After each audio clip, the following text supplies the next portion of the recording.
Welcome back to our channel, Sailing Sitka. This is Jay, the captain and the biggest coconut of the crew. Yeah! And I'm Kenna, the goofy green first mate. Together, we live aboard Sitka, our 1976 Cheoylee offshore 41 sailboat. In the summer of 2022, we sailed south from Victoria, BC, Canada, and never looked back. In our episodes, you'll catch us in the best of moments and the worst, sometimes only seconds in between. So hit that subscribe button and don't miss out.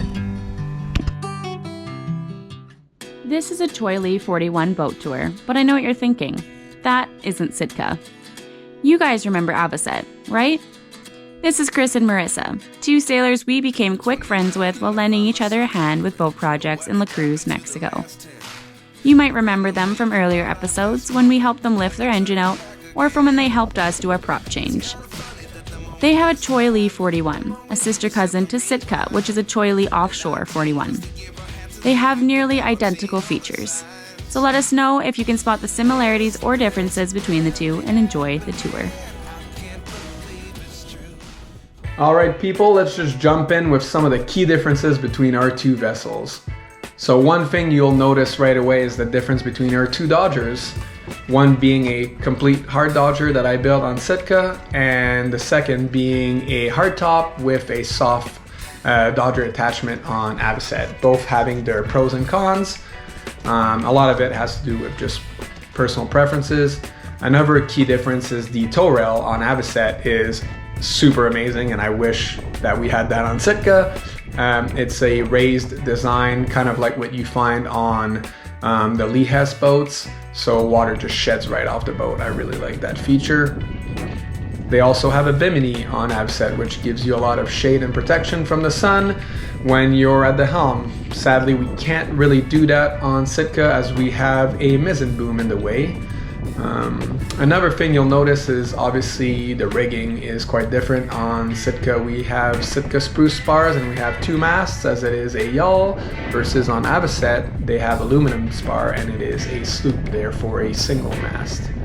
The main sheet setup is also quite different on Avocet. I really like it. It's a main sheet on a track that is just for the Dodger, versus on Sitka we have a split main sheet that goes on either side of the deck and then back to the cockpit coaming. The deck setup is a bit different too for the standing rigging, as we have the shrouds here a little more towards the center line of the boat on Avocet. Meanwhile on Sitka the shrouds are almost right to the tow rail. The forward section of our boats are quite similar apart from the forward hatch. Different furlers, but really not much difference there. There's a straight all fiberglass. We left a bit of teak there, but it's something that I will be removing in the future. And here's a look up as Avocet's rig, and the key difference there apart from the wood is the fact that they have a radar. Another great thing to have on board, something we wish to have in the future so we can spot some squalls in the distance.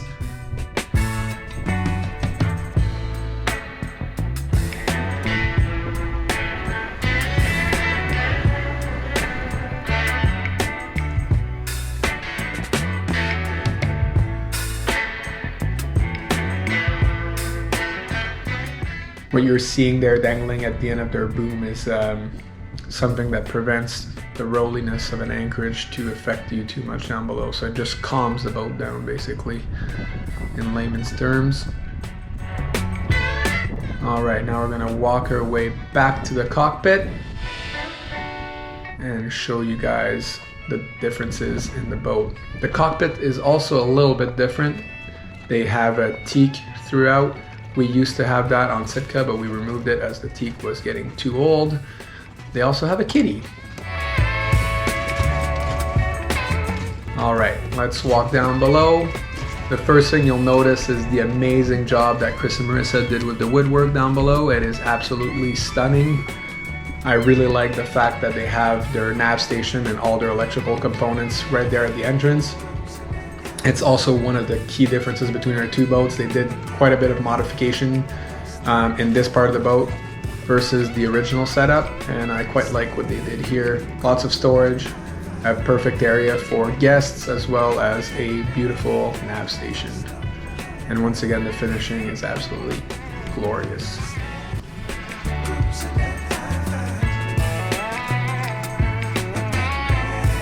As you look forward here, it is a very similar layout to Sitka with some key differences that we'll go over in a minute here.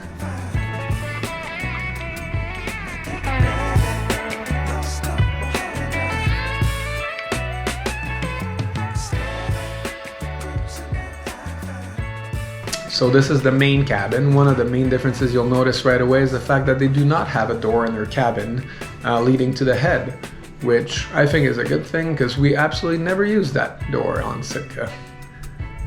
They also have a fan right there, which I will steal because it's about to get hot.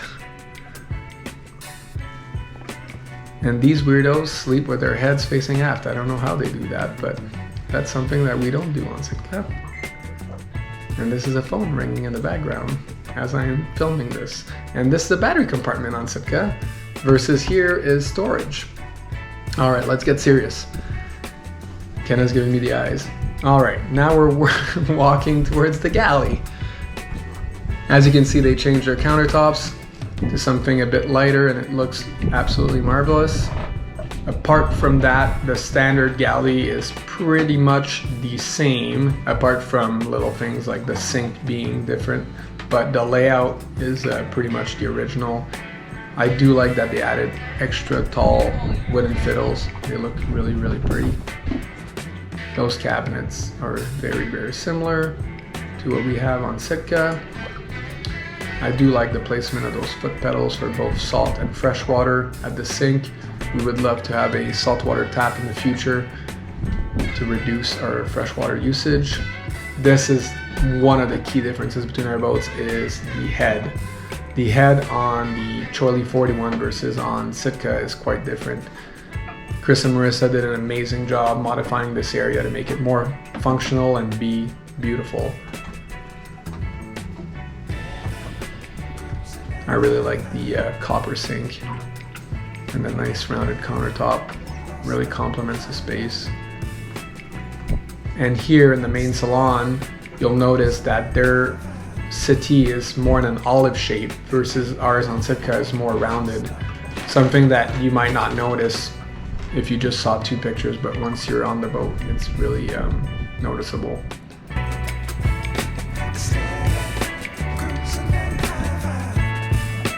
Look at that varnish, people.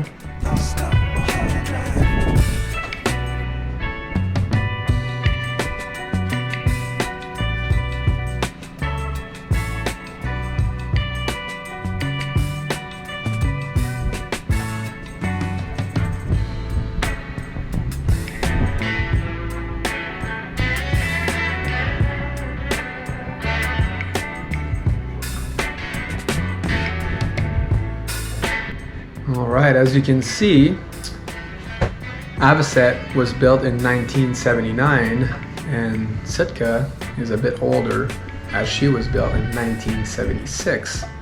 Obviously in the same shipyard and in the same location. The V-berth, as you can tell, is a little bit different than we have on Sitka. It is raised and has quite a bit of storage, which is a very, very nice feature. Ours tends to be just filled to the brim with stuff.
Yeah, that's where our starter is.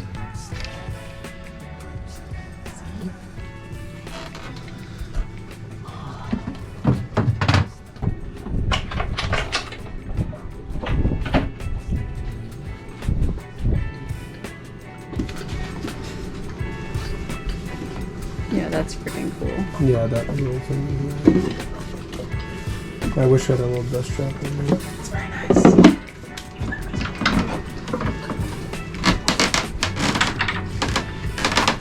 All blue. Oh, she's clean. Yeah, like here's it. Obviously, you got a tank back there. Yeah, it's very, very different. The location of stuff here. So we have it goes way down there. Yeah, and the water lift muffler's there. We have our diesel tank on Sitka, right there. And the exhaust and everything has to go forward on ours. And our water tanks are under here.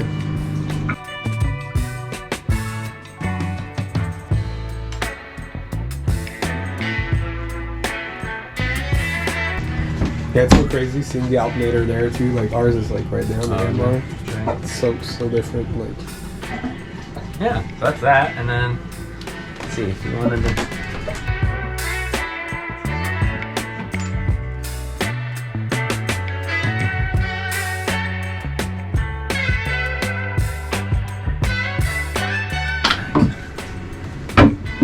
We have two 60-gallon tanks of water. And they're underneath our seats. So. and these are integral tanks that were built there by Yep. Cheoylee. So like very, very different than our boat. Gotcha. Yeah, and then they didn't have these inspection ports. There's another big one Yeah, that's these original. are actually But, really nice. but yeah, we can actually see into the tanks there, which is sweet. Mm-hmm. Yeah, so two 60-gallon tanks, so we have 120 gallons of water, and then there's a 60-gallon tank of diesel.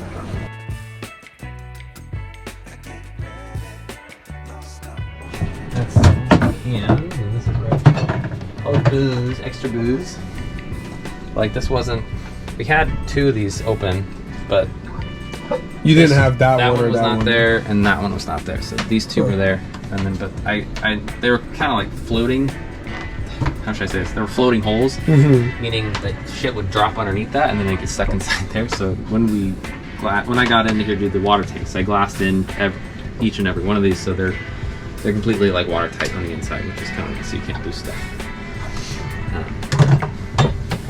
That's like that. I mean, this is basically where all of our food is. That's all of our dry storage is there, and then there's obviously simulated on the other side. It's the same stuff. It would be really hard not to have that storage, that's for sure. It's wasted space. So. We hope you enjoyed the Cheoylee walkthrough and let us know in the comments below what you think about either vessel. If you didn't get enough, follow us on our socials or subscribe to our channels, Sailing Sitka and Sailing Avocet. Two Cheoylee sisters exploring the Big Blue. Thank you for watching this week's episode of Sailing Sitka. Stick around for more to come. If you enjoyed, please spread the love and let us know. Special thank you to our Patreon members for making these videos possible, as well as helping our dreams come true. See you all next week.